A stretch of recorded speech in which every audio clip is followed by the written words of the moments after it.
So if you've been living under a rock, you might have missed Apple's announcement of their new flagship phone, the iPhone 12. Now, this isn't going to be a review or overview of everything about the phone, from hardware, software, and anything like that. Since I'm a professional photographer, this is intended to focus only on the camera aspects of it and just quickly review that aspect of the phone. And if you're wondering, it does come in a bunch of sizes for those of you where size matters. They are the Mini, the standard size, the Pro, and the Pro Max. Now, full disclosure, I am a Samsung phone user, I am a professional photographer, and I am not, I repeat, not a die-hard Apple fanboy. However, there are some specs and details about this phone that got me geeking out a little bit. Ain't it obvious? I just got the check for depositing $750 for this. If this is your first time here, my name is Jashim, and let's just jump into what has me excited about this phone right now. All the phones come standard with a wide and ultra-wide lens. The ultra-wide has an aperture of 2.4, and the wide-angle lens has an aperture of 1.6. The 1.6 basically means the sensor lets in a lot more light, and this is perfect for nighttime photography. And for those of you who actually just want a shallower depth of field in your imagery, this will help you accomplish that the best way possible. The Pro and Pro Max separates themselves by adding a third lens that is a telephoto lens with an f-stop of f2 and f2.2 respectively. You can see what that means for the focal range here, and all this really means is that you just have more flexibility with just like one device to go from ultra wide to wide and zoom in a bit more for more close-up details of things. Now the Pro Max, the Big Daddy here. Oh, I don't know why I just called it the Big Daddy. This thing does something a little bit different. Just a little bit, not too much. And I love the little things Apple does to sort of gauge what their audience and customers are responding to. So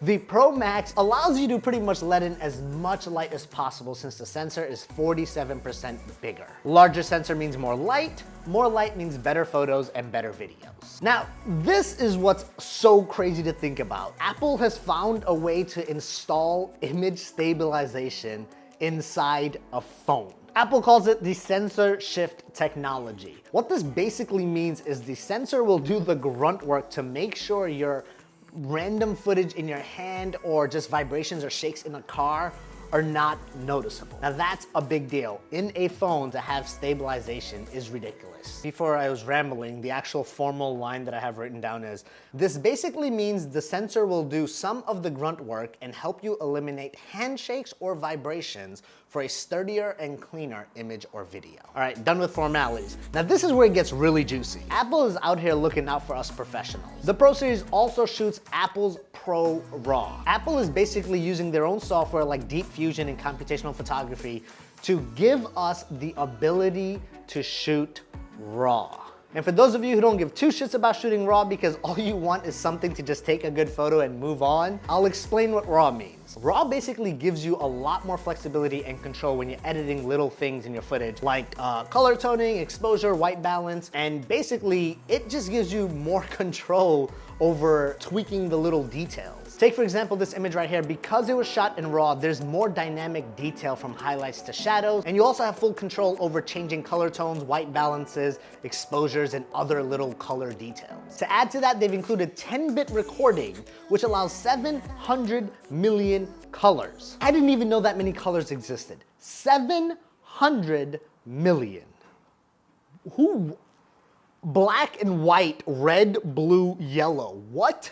700 million? I remember the simple times when I would use paint and there were like 8 colors. Like I could paint the world with those 8 colors. You're giving me 700 million colors. That's ridiculous. Okay, enough about the colors. They've also allowed recording in Dolby Vision HDR. And all you need to know about that is that some major Hollywood studios shoot in Dolby Vision HDR. I'm not complaining, but that's a little overkill. I mean, I'm not complaining, but that's a bit much. I remember the good old days when my parents had a phone with a twirly cord, and I would use that phone to say hi grandma or bye grandma. And now I'm ready to throw away all my gear just for a damn phone. Although I'm not sure how my clients would receive me showing up to photograph their weddings with a phone. That actually sounds like a video I should make.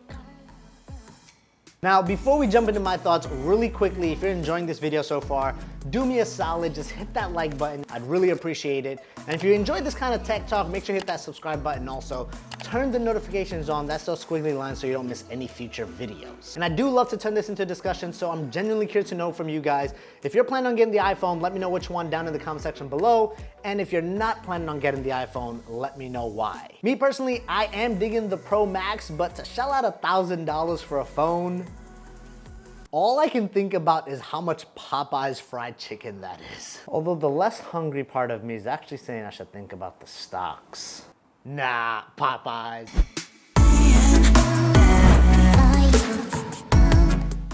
All right, so now, what does a professional think about the iPhone camera specs? Personally, I'm loving all of the innovations that's happening in the smartphone industry regarding photography and cinematography. I feel like these phone companies are actually listening to their consumers and realize that we all just want better tech in our camera so that we can take better photos, because that's all we care about. Better photos, not phone calls. In fact, I can't remember the last time outside of like client purpose and like calling my best friend every now and then, like when I've like called somebody on a phone to like talk to them. It's weird and sad actually, now that I think about it. It sort of puts a little pressure on the big boys in the camera industry to sort of get their shit together and stay on top of innovation. But I love it when a company like Apple is pushing their boundaries and allowing people like us to explore our creative boundaries just because they're innovative. This is the Apple I remember from the Steve Jobs days, and I really feel like they're actually innovating again, and for good reason, holding on to their position in the mobile industry. Samsung, Apple, Google, they can all duke it out because in the end, all this innovation and advancement is good for us, the consumer. Better tools makes for better creators. Jashim here, make sure you subscribe and turn the bell notifications on. That's those squiggly lines. Thank y'all for watching, and I'll see you at the next one.